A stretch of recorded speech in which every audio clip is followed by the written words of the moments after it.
Class की start अपन discussion से करते हैं। जो लास्ट क्लास में आपको होमवर्क दिया था वो पहले अपन डिस्कस करते हैं।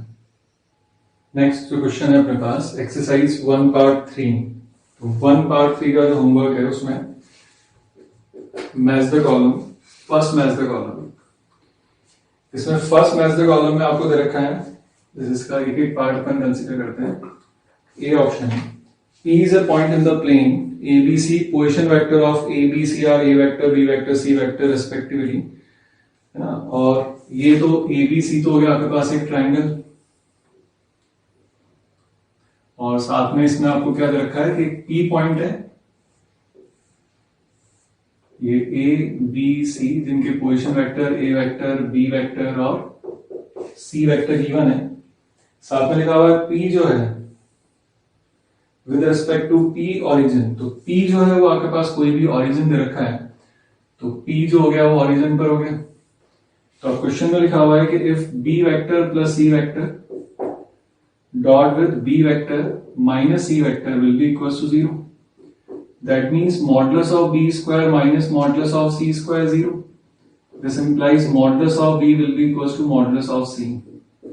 अभी मॉडुलस ऑफ B क्या होगा आपके पास, ये ऑरिजिन है तो ये वैल्यू हो जाएगी आपके पास PB will be equal to PC। एक कंडीशन और गिवन है C plus A dot with C minus A equal to 0। तो ये बन जाएगा mod C square minus mod A square equal to 0। तो this implies mod C will be equal to mod A। वापस mod C का मतलब क्या हो गया, P जो ऑरिजिन के रेस्पेक्ट में ये वैल्यू बन जाएगी PC इक्वल टू PA। तो इन दोनों से अपन क्या बोल सकते हैं यहां से, PA equal to PB equal to PC। तो किसी भी ट्राइंगल में कोई भी अगर ऐसा पॉइंट हो जिसका तीनों वर्टिसेस से डिस्टेंस अगर बराबर है, तो P आपके पास क्या होगा, नथिंग बट सर्कम सेंटर। तो P आपके पास ट्राइंगल का सर्कम सेंटर हो जाएगा, क्योंकि इसका तीनों वर्टिसेस से डिस्टेंस क्या है, इक्वल आ रहा है। इसके बी पार्ट पे चलते हैं। बी पार्ट में लिखा हुआ है A vector, B vector, C vector are the position vector of 3 non collinear points A, B, C respectively such that V vector आपको दे रखा है PA vector plus PB vector plus PC vector is a null vector. ये दे रखा है तो P vector क्या होगा, है ना। लेट P के पोजीशन वेक्टर अगर मैं R वेक्टर बोल देता हूं, तो यहां से आपके पास PA वेक्टर क्या बन जाएगा, A vector minus R vector plus B vector minus R vector plus C vector minus R vector will be equal to 0। इसका मतलब यहां से R वेक्टर क्या आ गया, A vector plus B vector plus C vector by 3। तो ये क्या हो गया आपके पास, सेंट्रोइड। इसमें दे रखा था आपको कि V जो है वो आपके पास क्या नल वेक्टर दे रखा था, इसको इक्वल टू नल वेक्टर कर दिया। तो यहां से आप P को अगर अपन ने R वेक्टर माना है तो आ जाएगा आपके पास A plus B plus C by 3 that is centroid. C पे चलते हैं। P is a point inside the triangle ABC, ठीक है। इसमें आपको दे रखा है कि P जो पॉइंट है वो इनसाइड है, सच दैट R वेक्टर जो दे रखा है वो आपके पास कुछ कंडीशन है, इसे नल वेक्टर, ठीक है। अगेन तो अपन यहां पर भी काम कर लेते हैं, इनके पोजीशन वेक्टर अज्यूम कर लेते हैं इस बार। तो अब जो आपको गिवन है वो गिवन है R vector will be equal to BC into PA vector plus CA into PB vector plus AB into PC vector. और ये भी आपको क्या दे रखा है, is a null vector with respect to triangle ABC। तो P क्या होगा, तो R वेक्टर आपको नल वेक्टर दे रखा है, तो BC मतलब होगी ये वाली लेंथ, तो इसको A बोल देता हूं, इसको B बोल देता हूं, इसको लेंथ को C बोल देता हूं। तो ये क्या लिखा हुआ है, A times A vector minus R vector, CA मतलब हो गया B times B vector minus R vector plus AB जो हो गया C times C vector minus R vector equal to 0। तो यहां ये बन गया AA vector plus BB vector plus CC vector will be equal to A plus B plus C into R vector.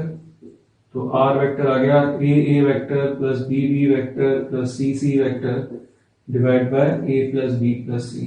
तो ये क्या आ गया आपके पास, इन सेंटर। ठीक है, इसका जो डी पार्ट बचा हुआ है वो क्या है अपने पास,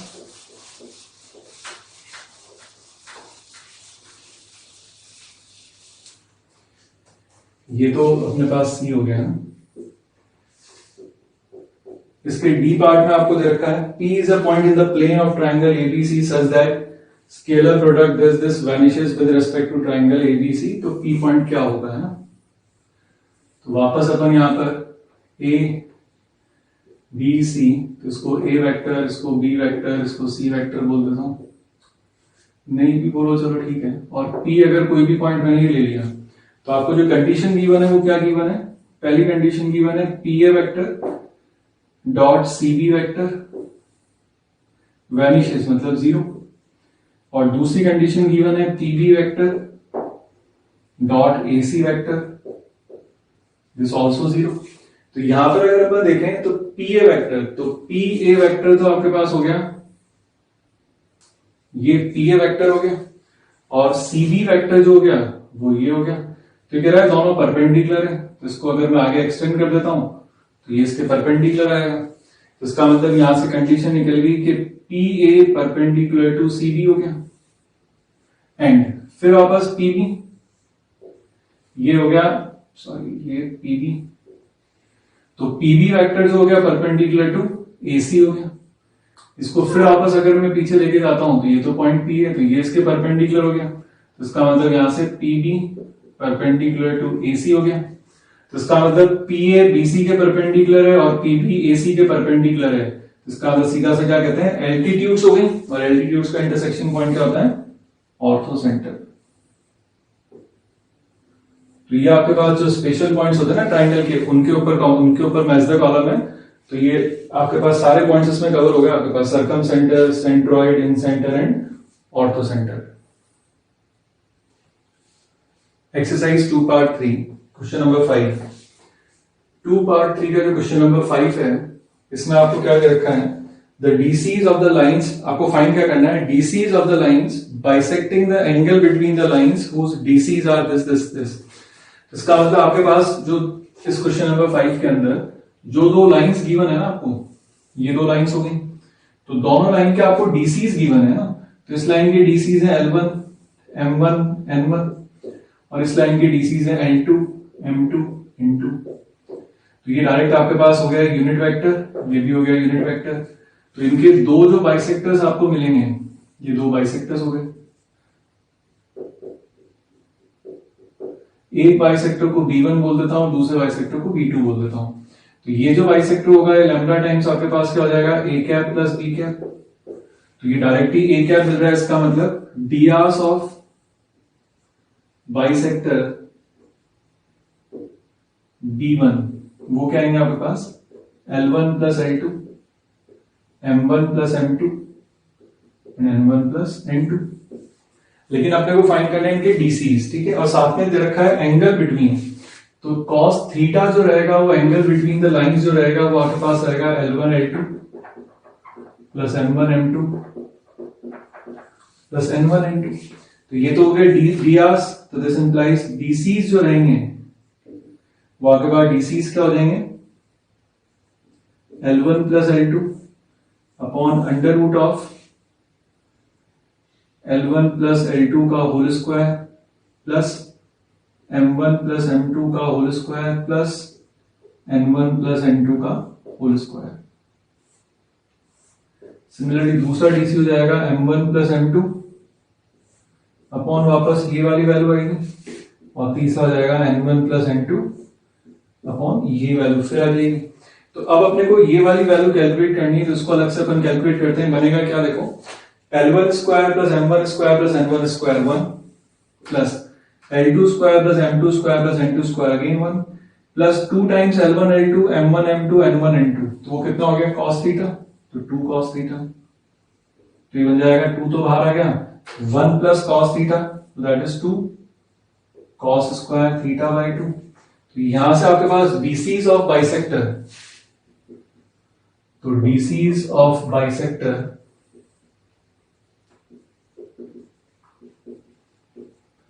B1 जिसे अपन बोल रहे हैं वो क्या मिल जाएंगे आपको, वो बाइसेक्टर हो जाएंगे आपके पास L1 plus L2 upon 2 cos theta by 2, M1 plus M2 2 cos theta by 2 and N1 plus N2 divide by 2 cos theta by 2। तो एक तो आपके पास ये वाला आंसर आ गया। दूसरा जो बाइसेक्टर है ये B2 बाइसेक्टर होगा mu times A cap minus B cap, ठीक है। तो यहां पर आपके पास बी आर्स जब अपन फाइंड करेंगे, again DRs of bisector B2 जो रहेंगे वो आपके पास क्या होंगे, L1 minus L2, M1 minus M2 और N1 minus N2। Similarly DC जब फाइंड करेंगे तो अपन डिवाइड करेंगे इसको किसको, under root of L1 minus L2 whole square plus M1 minus M2 whole square plus N1 minus N2 whole square से। तो डिनोमिनेटर में आपके पास जहां पर ये 2 cos थीटा आ रहा है, अगर यहां पर माइनस लगा देता हूं तीनों जगह पर, तो यहां माइनस 2 cos थीटा बनेगा। तो ये आपकी वैल्यू हो जाएगी 2 sin स्क्वायर थीटा बाई 2। तो सिमिलरली जब यहां से आप इसके डीसीज निकालोगे तो डीसीज ऑफ बाइसेक्टर B2 जो आपके पास आ जाएंगे वो क्या हो जाएंगे, L1 minus L2 upon 2 sin theta by 2, M1 minus M2 upon 2 sin theta by 2 and N1 minus N2 upon 2 sin theta by 2। ये फर्क क्यों आया वो बताता हूं। आप जब डीआर्स को डीसी से इनसे डिवाइड करोगे, डीआर्स को डीसी में कन्वर्ट करोगे तो upon under root of L1 minus L2 whole square plus M1 minus M2 whole square plus N1 minus N2 whole square बनेगा। होल स्क्वायर जब आप ओपन करोगे ना तो एक्चुअली यहां पर जो वैल्यू बन रही थी ना वो ये बन रही थी 1 प्लस कॉस थीटा। तो जब यहां पर माइनस आ जाएगा तो बनेगा 1 माइनस कॉस थीटा। तो अब ये बना था 2 into 2 cos square theta by 2 और यहां माइनस हो जाएगा तो हो जाएगा 2 into 2 sine square theta by 2। Under root लेंगे तो 2 साइन थीटा बाई 2 डिनोमिनेटर में आपके पास आ जाएगा। यहां से 2 पार्ट थी के नेक्स्ट क्वेश्चन पर आते हैं, क्वेश्चन नंबर 6। क्वेश्चन नंबर 6 में जो आपको स्टेटमेंट्स गिवन है ऑप्शन वाइज चेक करना पड़ेगा। Which of the following is और आर करेक्ट। तो ए जो लिखा हुआ है angle between the two straight lines, तो angle between the two straight lines हो जाएगा A dot B upon mod A mod B. वो आप चेक कर लेना, आंसर आ जाएगा। बी ऑप्शन की अगर अपन बात करें तो बी ऑप्शन में आपके पास अगर दे रखा है कि आर डॉट आई, ये वैल्यू लिखी हुई है, तो सबसे पहले यहां पर आर वेक्टर को आप अज्यूम कर लो एक्स आई कैप प्लस वाई जे कैप प्लस जेड के कैप। पहली टर्म जो लिखी हुई है वो लिखी है आर डॉट आई, तो R dot I will be equal to क्या हो जाएगा एक्स। दूसरी टर्म आपके पास लिखी है आई क्रॉस आर, तो जब आई क्रॉस आर निकालोगे तो इसको ये तो हो गया 0, यहां से y हो जाएगा आई क्रॉस जे प्लस जेड हो जाएगा आई क्रॉस के। तो ये वैल्यू बन जाएगी वाई के कैप हो जाएगा माइनस जेड जे कैप। तो देयरफॉर आपके पास जो वैल्यू जो आपको दे रखी है उसमें एलएचएस वाला जो पार्ट हो गया वो एलएचएस पार्ट है आपके पास R dot I into I cross R plus R dot J into J cross R plus R dot K into K cross R. तो ये जब आप वैल्यू निकालोगे तो ये तो हो गया एक्स इंटू वाई के माइनस जेड जे प्लस ये हो जाएगा आपके पास वाई, और इसको जब क्रॉस विद जे करोगे तो ये जे क्रॉस आई जो बनेगा वो आपके पास क्या हो जाएगा, जे क्रॉस आई हो जाएगा माइनस एक्स के कैप, और ये 0 हो गया। जे क्रॉस के जो बन जाएगा वो बन जाएगा प्लस जेड आई कैप, जे के तो आई हो गया प्लस ये हो गया Z into K cross R. तो इसको के को क्रॉस करोगे तो के आई जब आप लिखोगे तो आपके पास वो वैल्यू हो जाएगी एक्स जे कैप, और के से जब यहां क्रॉस करोगे तो के जे बन जाएगा आपके पास माइनस वाई आई कैप। तो यहां से आप देख लो एक्स वाई के कैप माइनस एक्स वाई के कैप, ये कट गया। फिर बन रहा है minus x Z J cap, और यहां पर बन रहा है plus x Z J cap, और ये सब टर्म कट के क्या हो जाएगा, 0। तो आर एस एस के बराबर हो गया, तो ये ऑप्शन सही हो जाएगा आपके पास। सी ऑप्शन लिखा हुआ है, the force determined by this vector is resolved along the three mutually perpendicular directions, one of which is in the direction of A vector is, then the component of force are in the direction of A। ये theory कौन सी अपने पास, कि अपन ने पढ़ा था ना, ये किसी भी वेक्टर को गिवन वेक्टर के अलोंग और परपेंडिकुलर अपन रिजॉल्व कर सकते हैं। तो जो आपको लिखा हुआ है, component of R vector along A vector, तो वो क्या हो जाएगा, R dot A divide by mod A square into A vector. Values आप फिल कर लेना, यहां से आंसर हो जाएगा। नेक्स्ट डी जो लिखा हुआ है, angle cosine of angle between the two diagonals of a cube is 1/3। ये अपन ने नोट्स कॉपी में प्रूव कर रखा है, ठीक है, वो आप चेक कर लेना वहां से। नेक्स्ट क्वेश्चन नंबर 7 पर अपन आते हैं। तो डी वाला पार्ट तो आप वहां से कर लेना है ना, वो अपन ने कर रखा है, cos इनवर्स 1/3 प्रूव कर रखा है। Question 7, acute angle between the two lines where L and N are the roots of this equation। तो x cube plus x square minus 4x will be equals to, या minus 4 equals to 0 के root जो है वो L M N है, और acute angle पूछा हुआ है दोनों लाइंस के बीच में। तो आपके पास cos थीटा जो बनेगा वो बनेगा मॉडुलस ऑफ इनका a1 a2, तो बन जाएगा ln plus b1 b2, a1 b1 plus a2 b2 हो जाएगा mn, प्लस a3 b3 हो जाएगा आपके पास nl, upon under root of L square plus M square plus N square into under root of M square plus N square plus बन जाएगा L square plus M square plus N square. तो ये value होगी L M plus M N plus N L, और upon में क्या बन जाएगा, L plus M plus N का whole square minus 2 times L M plus M N plus N L, modulus आ गया।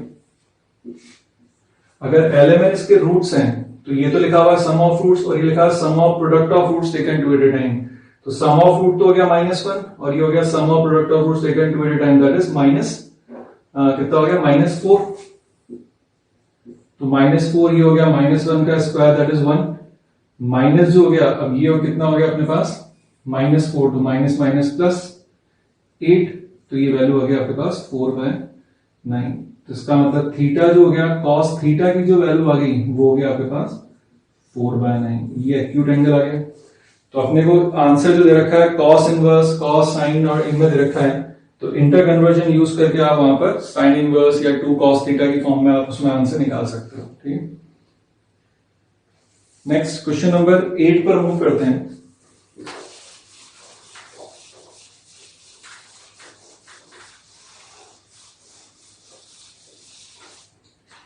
क्वेश्चन नंबर 8 में, क्वेश्चन 8 में आपको दे रखा है the line this intersects the curve xy equals to c square and comma z equals to 0 if c is equal to. तो सबसे पहले जो आपको लाइन दे रखी है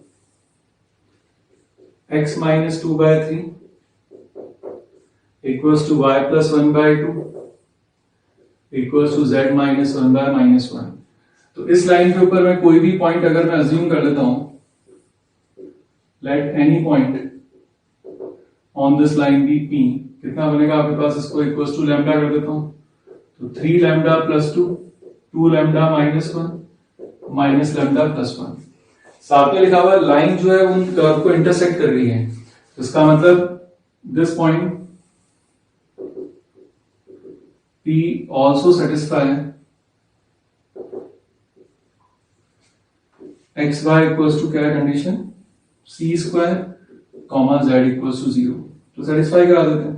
तो ये बन जाएगा 3 lambda plus 2 into 2 lambda minus 1 will be equal to C square comma z जो हो गया minus lambda plus 1 equal to 0. So lambda comes out to be 1. Lambda की वैल्यू 1 यहां पर पुट कर देते हैं. तो कितना बना 5 और ये हो गया 1 इक्वल टू सी स्क्वायर. तो सी की वैल्यू आ जाएगी प्लस माइनस √5 आ गया. तो करा कुछ नहीं, सिंपल सा लाइन के ऊपर पॉइंट निकाला. क्योंकि लाइन इन कर्व को कट कर रही है, इस कर्व को कट कर रही है, तो वो अपन ने पॉइंट इसमें सेटिस्फाई करा दिए. लैम्डा भी आ गया, सी भी आ गया. अगर आपसे पूछता पॉइंट ऑफ इंटरसेक्शन तो लैम्डा यहां रख दोगे तो पॉइंट ऑफ इंटरसेक्शन भी मिल जाएगा आपको. Next question number 9.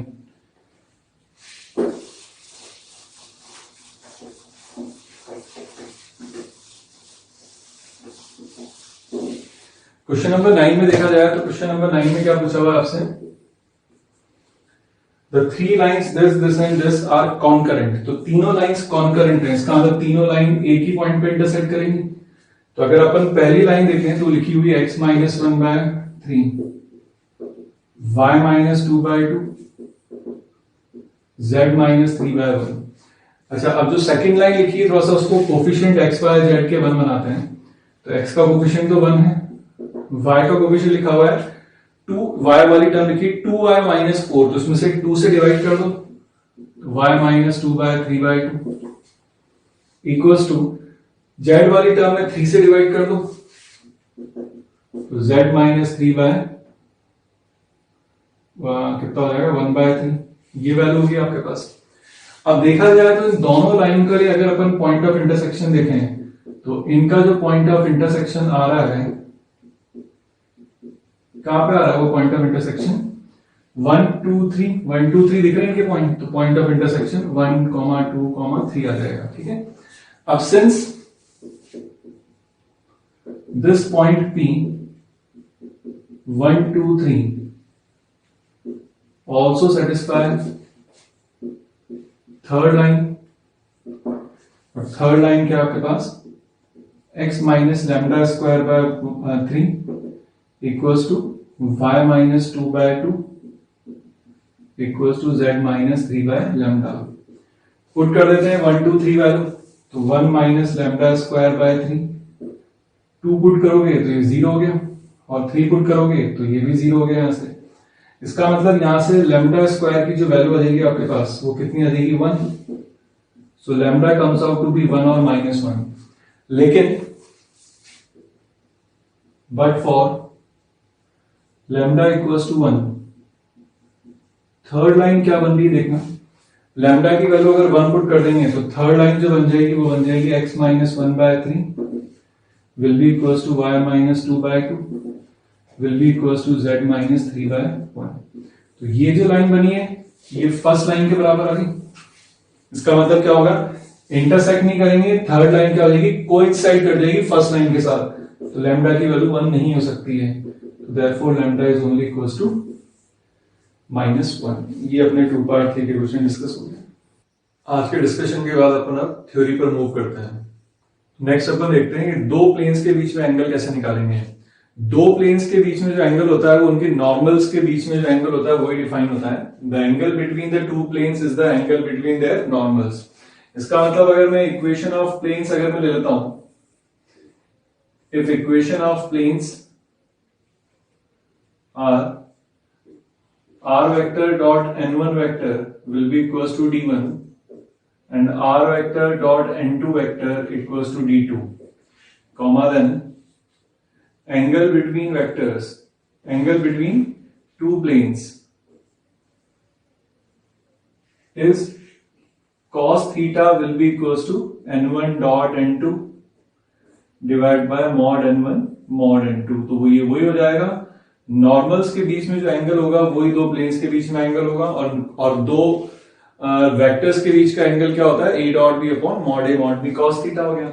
यहां से वापस अगर प्लेन्स अगर परपेंडिकुलर हुए, if planes are perpendicular then n1 dot n2 क्या हो जाएगा अपने पास, n1 dot n2 will be equals to what 0. If planes are parallel then इनके नॉर्मल वेक्टर जो रहेंगे वो आपके पास क्या रहेंगे, नॉर्मल वेक्टर भी आपके पास प्रोपोर्शनल रहेंगे, या फिर उनको अपन डायरेक्ट बोल सकते हैं कि n1 vector will be equals to lambda times n2 vector. तो दो प्लेन्स अगर पैरेलल हैं तो उनके आपके पास जो उनके डीआर्स जो रहेंगे, नॉर्मल के डीआर्स वो आपके पास क्या आएंगे, प्रोपोर्शनल आएंगे। ठीक है, अच्छा अब अपन इस पर प्लेन के ऊपर क्वेश्चन लेते हैं। तो प्लेन की इक्वेशन निकालने के लिए ध्यान रखना, एक तो अपने को पॉइंट चाहिए और प्लेन के परपेंडिकुलर नॉर्मल वेक्टर चाहिएगा आपको। तो जैसे क्वेश्चन में गिवन है, find the equation of plane passing through the point this one and perpendicular to the line joining the points A and B. तो अगर ये प्लेन, आपको इस प्लेन की इक्वेशन निकालने के लिए कहा गया है जो कि ए और बी ज्वाइन करने वाली लाइन के क्या है, परपेंडिकुलर है। तो ए के कोऑर्डिनेट अपने को पता है 2 6 1, बी के कोऑर्डिनेट आपको पता है 1 3 0, और इसके ऊपर कोई भी पॉइंट अगर यहाँ पे पी पॉइंट अगर दे रखा है वो आपको दे रखा है -3 1। तो अब अगर अपने को प्लेन की इक्वेशन निकालनी है तो पहले तो चाहिए आपको डीआर्स। तो जो डीआर्स ऑफ नॉर्मल जो आपके पास आएंगे, डीआर्स ऑफ नॉर्मल वो आपके पास ये n वेक्टर आ जाएगा। तो डीआर्स ऑफ नॉर्मल कितने आएंगे, 2 -1 1, 6 -3 3 एंड 1 -0 1, ये डीआर्स आ गए। और ये पॉइंट आपको पता ही है, तो देयरफॉर इक्वेशन ऑफ प्लेन अपन क्या लिख सकते हैं, equation of plane is a times x minus x1 plus b times y minus y1 plus c times z minus z1 will be equals to 0। abc की वैल्यू आपको मैं पता ही है 1 3 1, तो 1 into x minus x plus 3 plus 3 into y plus 3 plus 1 into z minus 1 equals to 0। Simplify करेंगे तो equation क्या आ जाएगी आपके पास, x plus 3y plus z, और यहां पर वैल्यू आ गई +3, और ये कितना हो गया 9, 9 + 3 12, 12 - 1 11, तो +11 इक्वल्स टू 0। ये अपने पास एक प्लेन की इक्वेशन आ गई जो कि एक फिक्स पॉइंट से पास हो रहा है, और ए बी लाइन ज्वाइन करने वाले लाइन की क्या है, प्लेन क्या है, परपेंडिकुलर है। तो पॉइंट मिल गया, डीआर्स मिल गए, तो प्लेन की इक्वेशन अपन डायरेक्ट इस फॉर्म में लिख लेंगे तो उसका आंसर आपको मिल जाएगा। प्लेन के और क्वेश्चन लेते हैं अपन। Find the equation of plane passing through the 3 points. अब 3 पॉइंट से पास होने वाले प्लेन की अगर इक्वेशन लिखनी है, तो प्लेन 3 पॉइंट से अगर ये पास हो रहा है ए बी सी, तो सबसे पहले तो आप क्या करोगे, यहां पर एक नॉर्मल वेक्टर निकालने की कोशिश करोगे, that comes out to be A B cross A C. ये यहां से नॉर्मल वेक्टर आ गया आपके पास। कोई भी एक पॉइंट को, ए पॉइंट बी पॉइंट सी कोई भी ले लो, इसको पोजीशन वेक्टर ए वेक्टर बोल देता हूं। तो देयरफॉर इक्वेशन ऑफ प्लेन, अब अपन यहां से क्या लिख सकते हैं, क्योंकि प्लेन की इक्वेशन के लिए एक तो पॉइंट चाहिए, तो वो तो मिल ही गया, R vector minus A vector dot with N vector, वो आपके पास लिखा हुआ है A B cross A C will be equals to 0।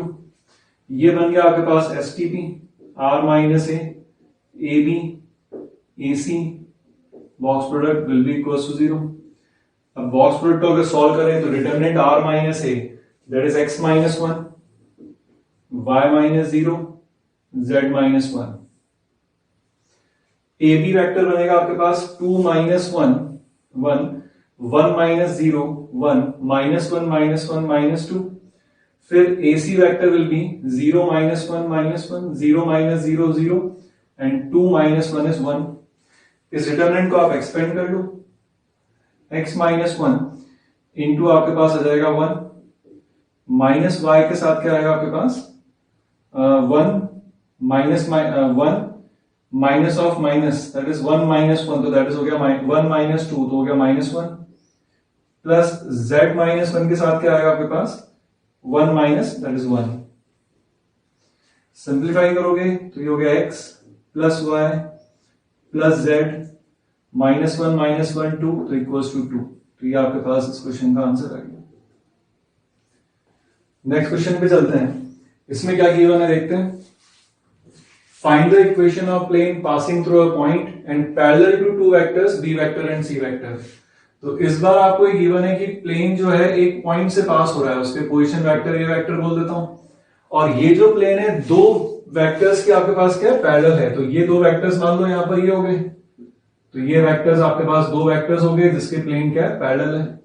ये प्लेन पे हो नहीं हो, अगर ये ऊपर भी है वेक्टर्स तो दिखेंगे तो इसी तरीके से ना कि एक वेक्टर इधर जा रहा है एक वेक्टर इधर जा रहा है, तो वापस n vector will be again B cross C. Position vector के एक पॉइंट जो है उसके आपको पोजीशन वेक्टर पता ही है, तो वापस अपन इक्वेशन ऑफ प्लेन फिर क्या लिख सकते हैं यहां से, R vector minus A vector dot with N vector that is B cross C will be equals to again 0। ये वापस क्या लिखा हुआ है आपके पास, एसटीपी लिखा हुआ है, तो box product of R minus A B C equals to 0। इसको सॉल्व करेंगे डिटरमिनेंट, तो आर माइनस ए मतलब x minus 1 y minus 1 z minus 2, b हो गया 1 1 1, c हो गया 1 माइनस 1 0। इसको आप सिंप्लीफाई कर देना, वहां से आपको उस प्लेन की इक्वेशन मिल जाएगी जो कि एक पॉइंट से पास हो रहा है और दो वेक्टर्स के क्या है, प्लेन पैरेलल है।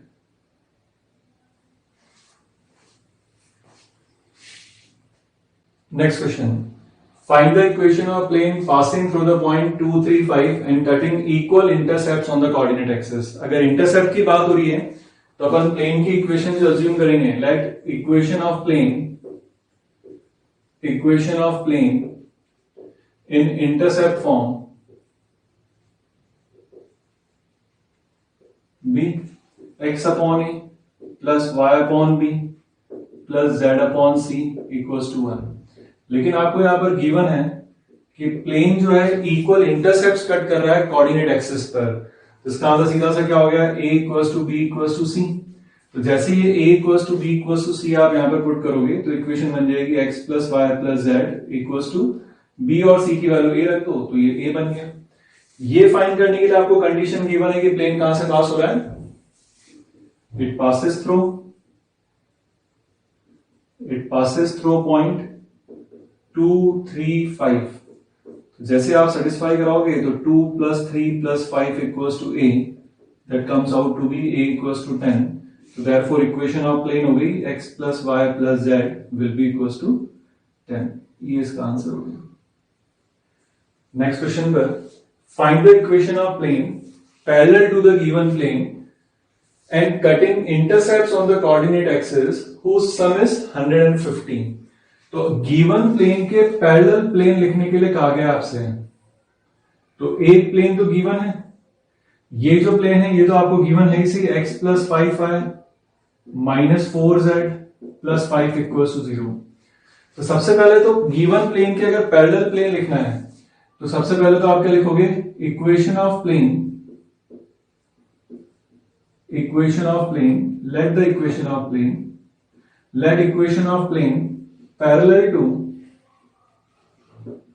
Given plane be. अगर कोई भी प्लेन अगर इसके पैरेलल है तो इक्वेशन आपके पास रहेगी x plus 5y minus 4z, सिर्फ कांस्टेंट में चेंज करो तो चाहे प्लस लैम्डा लिखो या इक्वल्स टू लैम्डा लिख लो। अब यहां पर आपको लैम्डा की वैल्यू फाइंड करने के लिए एडिशन कंडीशन गिवन है कि and cutting intercepts on the coordinate axis whose sum is 115। तो इंटरसेप्ट फॉर्म में इसको कन्वर्ट करें, लैम्डा से डिवाइड कर लेते हैं, तो x upon lambda plus y upon lambda upon 5 plus z upon minus lambda upon 4 will be equals to 1। तो देख लो अभी अपन ने पिछले क्वेश्चन में इंटरसेप्ट फॉर्म लिखी थी, तो ये a b c यहां पर इंटरसेप्ट्स आ गए। तो आपको जो गिवन है, since sum of intercepts will be equals to 150।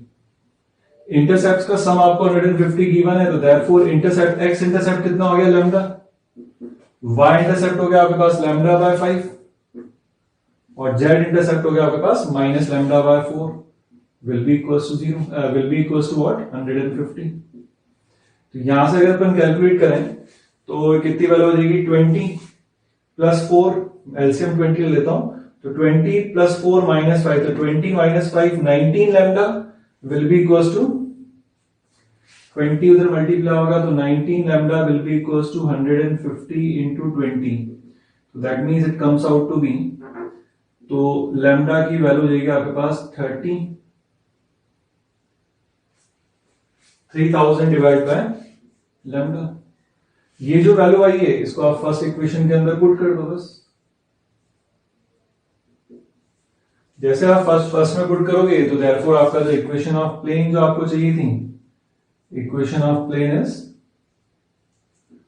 क्या देगी, x plus 5y minus 4z will be equal to 3000 divide by 19। ये इस क्वेश्चन का आंसर हो गया आपके पास। 3000 ही आ रहा ना, ये तो हो गया 30 और 2 0 हो गया, ठीक है, 3000 बाय 90 आ गया। नेक्स्ट क्वेश्चन पर आते हैं। Find the equation of plane passing through the 2 points and perpendicular to the plane this one. अगर कोई भी प्लेन किसी प्लेन के परपेंडिकुलर, तो देखो क्या कंसेप्ट लगता है, जैसे अगर एक प्लेन ये हुआ और दूसरा प्लेन ये हो गया, तो दोनों प्लेन अगर आपस में परपेंडिकुलर है तो देखो इस प्लेन का नॉर्मल तो ऊपर आएगा और इस प्लेन का नॉर्मल इधर आएगा। तो दोनों प्लेन अगर परपेंडिकुलर हुए तो इसका मतलब इस प्लेन का नॉर्मल इधर जा रहा है, तो ये जो नॉर्मल है इस प्लेन के क्या हो गया, पैरेलल। तो दो प्लेन अगर आपस में परपेंडिकुलर हैं तो उनके नॉर्मल्स भी आपस में परपेंडिकुलर होंगे, लेकिन अगर प्लेन्स परपेंडिकुलर हैं तो इसका नॉर्मल इधर आएगा तो वो इसके क्या हो जाएगा, इस प्लेन के पैरेलल, और इस प्लेन का जो नॉर्मल इधर जा रहा था वो इसके क्या हो गया, पैरेलल। इसका मतलब अगर दो प्लेन्स अगर आपस में परपेंडिकुलर हैं तो एक प्लेन का नॉर्मल जो होगा वो दूसरे प्लेन के क्या हो जाएगा, पैरेलल हो जाएगा। तो यहां जो अपने को कंडीशन गिवन है वो कुछ इस तरीके से है, जैसे ये प्लेन तो आपके पास सही सी, इस प्लेन के परपेंडिकुलर प्लेन और दे दिया आपको, ठीक है। तो ये वाला जो प्लेन है वो ये आ गया, और इस प्लेन की इक्वेशन फाइंड करने के लिए कहा गया है, जो कि 2 पॉइंट्स आपके पास ऑलरेडी पास हो रहा है, ए और बी से। और अब एक और जो ये प्लेन आपको गिवन है वो इस तरीके से हो गया, इस प्लेन के परपेंडिकुलर, इसका मतलब उस प्लेन का नॉर्मल यहां पर आएगा, तो उसका जो नॉर्मल आ गया वो आपके पास ये वाला हो गया। तो इसका मतलब उस प्लेन का जो नॉर्मल हुआ वो आपके पास ये वाली वैल्यू होगी। और ये ए और बी जो 2 पॉइंट्स हैं, ए बी जो 2 पॉइंट्स हैं, इनको ऐसे ले लेते हैं, जैसे ये तो आपके पास नॉर्मल हो गया, तो वो तो हो गया आपके पास ये नॉर्मल वेक्टर। एग्जैक्ट वो प्लेन के परपेंडिकुलर नहीं होगा इस फॉर्म में कहीं पर भी हो, तो ये तो हो गया गिवन, ये जो प्लेन है इसका नॉर्मल, और साथ में आपके पास ए और बी जो 2 पॉइंट है वो ये हो गए। तो ये तो हो गया आपके पास नॉर्मल वेक्टर इस प्लेन का है ना, तो ये n1 वेक्टर तो एक्चुअली आपके पास ये लिखा हुआ है i cap plus 3j cap, इसके जो डियास है 3k cap, A B vector यहां पर हो ही जाएगा। तो इस प्लेन के नॉर्मल जो आपके पास आएगा, तो इस प्लेन का नॉर्मल क्या बनेगा आपके पास, A B cross n1 vector, क्योंकि ए बी क्रॉस n1 जब करोगे तो नॉर्मल वेक्टर आ जाएगा इस प्लेन के आपके पास। तो देयरफॉर इक्वेशन ऑफ प्लेन अपन अब वापस क्या लिख सकते हैं, equation of plane is A और बी जो 2 पॉइंट्स हैं उनको पोजीशन वेक्टर आप ए वेक्टर और बी वेक्टर मान लो। तो कोई भी एक पॉइंट चाहिए होता है मेरे पास, तो यहाँ 2 पॉइंट है तो कोई बात नहीं, अपन तो एक पॉइंट ले लेते हैं, r minus A dot with n vector will be equal to 0। तो this implies r minus A dot with n vector जो हो गया वो गया आपके पास A B cross n1 vector will be equal to 0। This implies box product of r minus A B n1 vector will be equal to what, 0। तो ये box product को अपन जब ओपन करेंगे तो डिटरमिनेंट बनेगा r minus A that is x minus 2 y minus 2 z minus 1। ए की जगह आप बी पॉइंट भी ले लो, तो अभी फॉर टाइम बीइंग डिटरमिनेंट आपको अलग अलग दिखेगा, लेकिन एक्सपेंड करके सिंप्लीफाई करोगे तो रिजल्ट सेम ही आता है। ए बी वेक्टर, तो ए बी वेक्टर क्या हो गया, 7 3 माइनस 2 1 6 माइनस 1 5, और n1 वेक्टर जो हो गया इस प्लेन के डियास हो गए 1 3 3 इक्वल्स टू 0। सिंप्लीफाई कर लेना, यहां से आपको आंसर मिल जाएगा। तो एक बार फिर समझाता हूं, देखो अगर ये प्लेन जो है आपको फाइंड करना है और एक प्लेन जो है इसके परपेंडिकुलर है, तो उस प्लेन के जो आपके पास डियास होंगे वो ये हो जाएंगे। तो इसका मतलब वो जो प्लेन हो गया जो आपका रिक्वायर्ड प्लेन है, ये इसके पैरेलल हो गया वेक्टर। ये वेक्टर कौन सा है आपके पास, इस प्लेन का नॉर्मल। तो एक वेक्टर ये मिल गया और 2 पॉइंट से प्लेन पास हो रहा है, तो वो वेक्टर हो गया। तो दोनों का क्रॉस प्रोडक्ट लेते पहले आपको क्या मिल जाएगा, vector normal to this plane. कोई भी एक पॉइंट ले लो तो अपन प्लेन की इक्वेशन इजीली लिख सकते हैं। Next question, a tetrahedron has the vertices, tetrahedron की चारों वर्टिसेस गिवन है। Prove that the acute angle between the faces of faces OAB and ABC will be cos inverse 19/35। तो यहां पर एक्चुअली जो फेस है टेट्राहेड्रन के ट्रायंगुलर होते हैं, तो इसका मतलब फेसेस क्या हो गया आपके पास, एक्चुअली प्लेन हो गए। तो 2 प्लेन के बीच में एंगल क्या होता है, उनके नॉर्मल्स के बीच में। तो जो टेट्राहेड्रन आपको दे रखा है उसमें आपको ये टेट्राहेड्रन अपन ये बना लेते हैं, तो ये O0 0 0 ए आपको गिवन है 1 2 1, B वो आपको गिवन है 2 1 3 एंड सी -1 1 2। तो मुझे एक तो आपको ओबीसी प्लेन चाहिए, तो ओबीसी के नॉर्मल वेक्टर चाहिए। तो सबसे पहले तो अपन यहां पर निकालते हैं vector normal to face O A B, that will be n1 vector will be equals to OA cross OB। तो वो OA क्रॉस OB जब आप निकालोगे तो क्या आएगा आपके पास I cap J cap K cap OA क्या बनेगा आपके पास 1 2 1, OB हो जाएगा 2 1 3। तो यहां से आपके पास ये n1 वेक्टर जो आ जाएगा जो कि प्लेन OAB के क्या हो गया आपके पास ओ ए क्रॉस ओबी करोगे तो नॉर्मल वेक्टर मिल जाएगा आपको ओबीसी प्लेन का, ओएबी प्लेन का। तो ये कितना आएगा आपके पास 6 -1 दैट इज 5 5 है। फिर माइनस जे के साथ आ जाएगा आपके पास 3 -2, तो 3 -2 हो गया अपने पास 1, तो माइनस जे कैप। फिर के कैप के साथ आपके पास आ जाएगा 1 -4, तो दैट इज -3 के कैप। इसी तरीके से दूसरा और आपको फाइंड करना पड़ेगा वेक्टर नॉर्मल टू, दूसरा फेस कौन सा अपने पास फेस एबीसी। तो फेस एबीसी के नॉर्मल वेक्टर को n2 बोल देता हूं, तो बनेगा आपके पास AB cross AC। AB cross AC वापस क्या होगा I cap J cap K cap AB आपके पास हो जाएगा 1 1 -2 -1 3 -1 2 AC, तो -1 -1 दैट इज -2 1 -2 -1 एंड 2 -1 इज 1।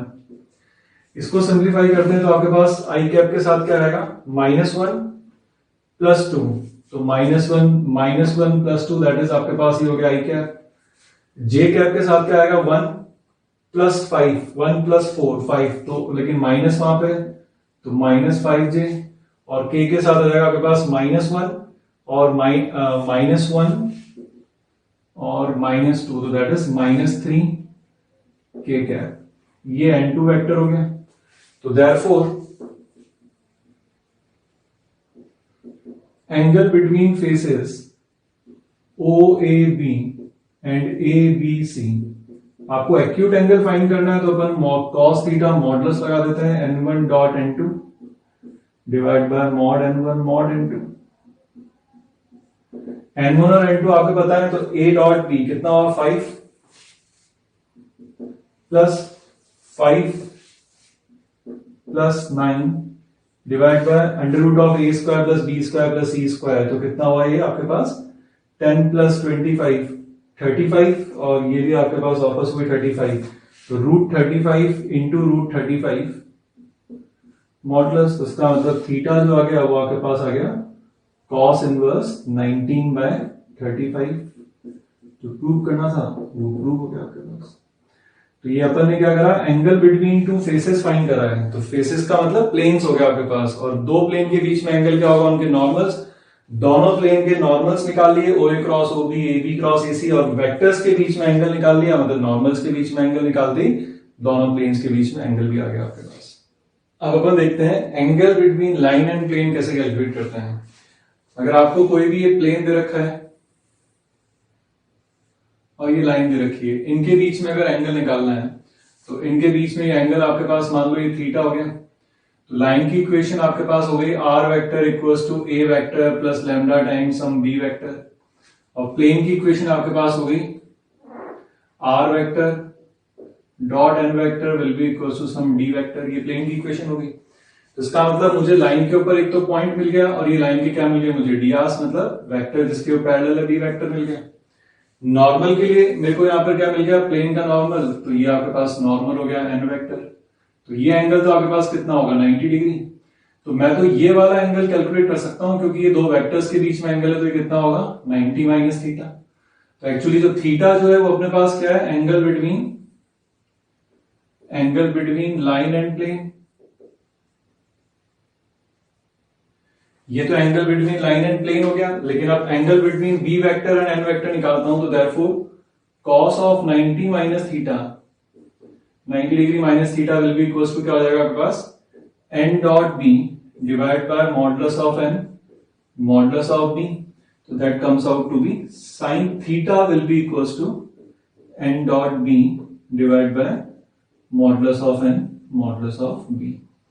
तो अगर अपने को कभी भी लाइन और प्लेन के बीच में अगर एंगल फाइंड करना है, तो लाइन जिसके पैरेलल है वो वेक्टर, और प्लेन के डियास के बीच में आप साइन थीटा फाइंड कर लो। कॉस ऑफ कॉम्प्लीमेंट्री एंगल होता है वो आपके पास, कॉस ऑफ 90 माइनस थीटा, तो वहां से angle between the line and plane मिल जाएगा। जैसे क्वेश्चन करते हैं, find the acute angle between the vector that makes with the plane containing these two vectors. तो प्लेन अगर इन दोनों वेक्टर को कंटेन कर रहा है, तो इसको मैं अगर बी वेक्टर बोल देता हूं और इसको सी वेक्टर बोल देता हूं, तो सबसे पहले तो मुझे vector normal to plane find calculate करना पड़ेगा।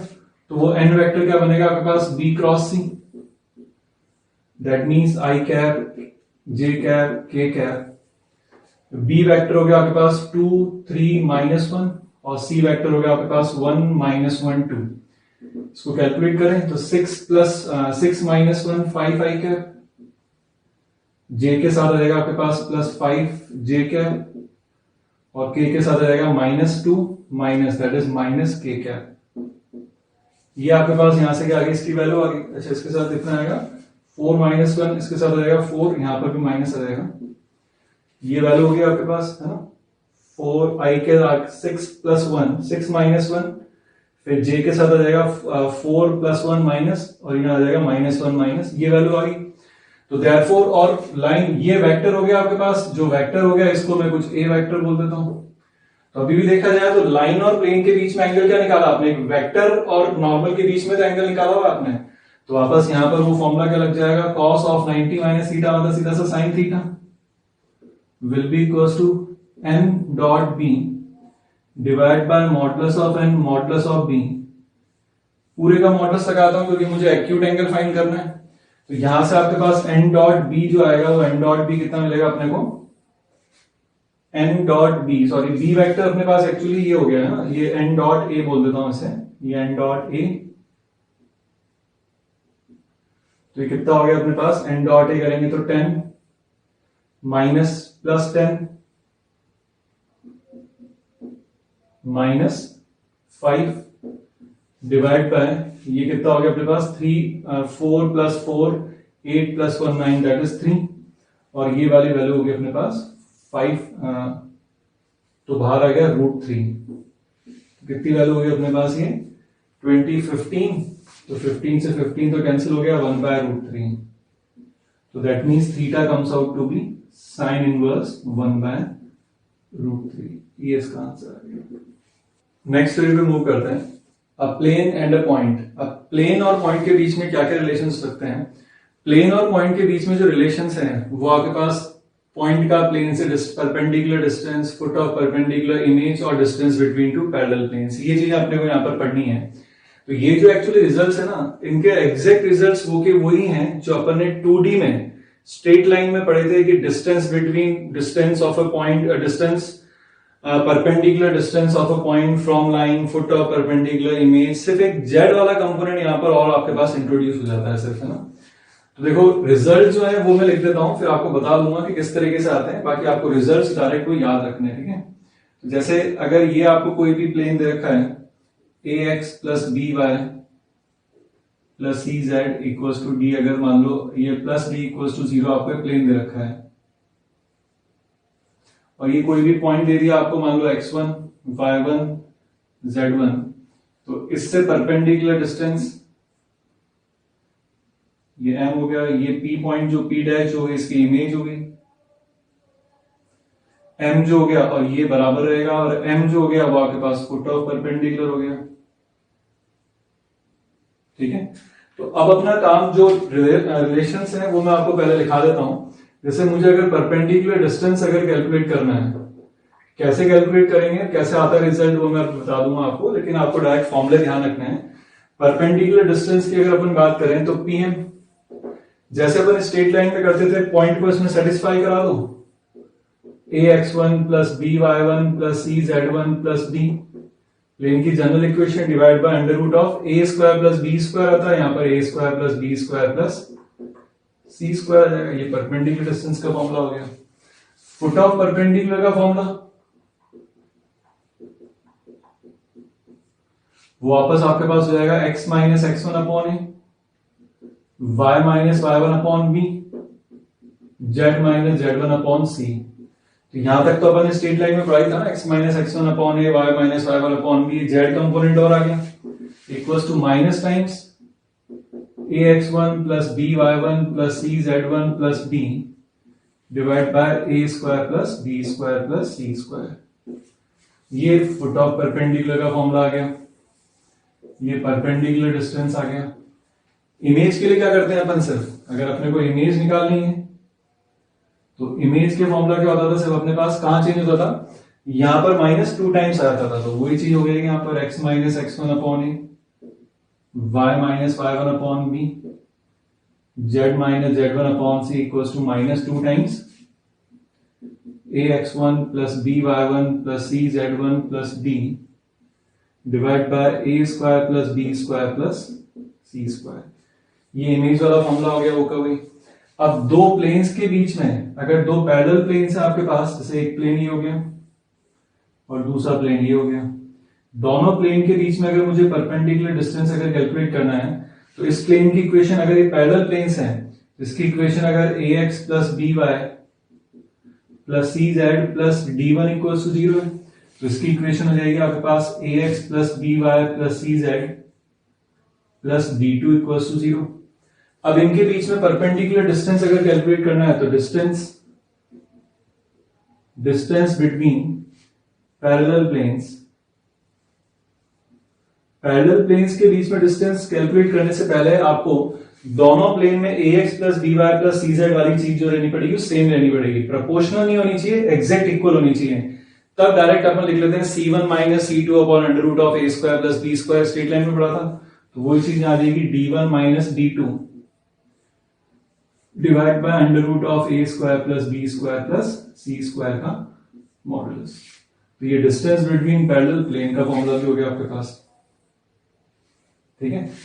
अब एक चीज और पढ़ी थी अपन ने पॉइंट और लाइन में, relative position of two points with respect to line. तो लाइन पॉइंट को अपन लाइन में सेटिस्फाई कराते हैं दोनों पॉइंट्स को, दोनों पॉइंट्स का अगर साइन सेम आया तो प्लेन वो क्या होते हैं, लाइन के सेम साइड, अपोजिट आया तो अपोजिट साइड। तो वही चीज होगी कि अगर मैं एक ही यहाँ पे दो पॉइंट दे दूं, जैसे एक पॉइंट ये हो गया, एक कोई भी मान लिया, दूसरा पॉइंट है, अब ये प्लेन के सेम साइड है, अपोजिट साइड है, तो दोनों पॉइंट को प्लेन की जनरल इक्वेशन में सेटिस्फाई कराओ, सेम साइन तो सेम साइड, अपोजिट साइन तो अपोजिट साइड। अब ये रिजल्ट जो अपन ने लिखे हुए हैं ये आते किस तरीके से, वो मैं आपको एक हिंट देता हूं कि किस तरीके से अपन उनको निकाल सकते हैं। सबसे पहले इसमें इंपॉर्टेंट है कि आप ये m के कोऑर्डिनेट्स आप यहां पर निकालने की कोशिश करोगे। वो कोऑर्डिनेट कैसे निकालेंगे अपन, वो देखते हैं।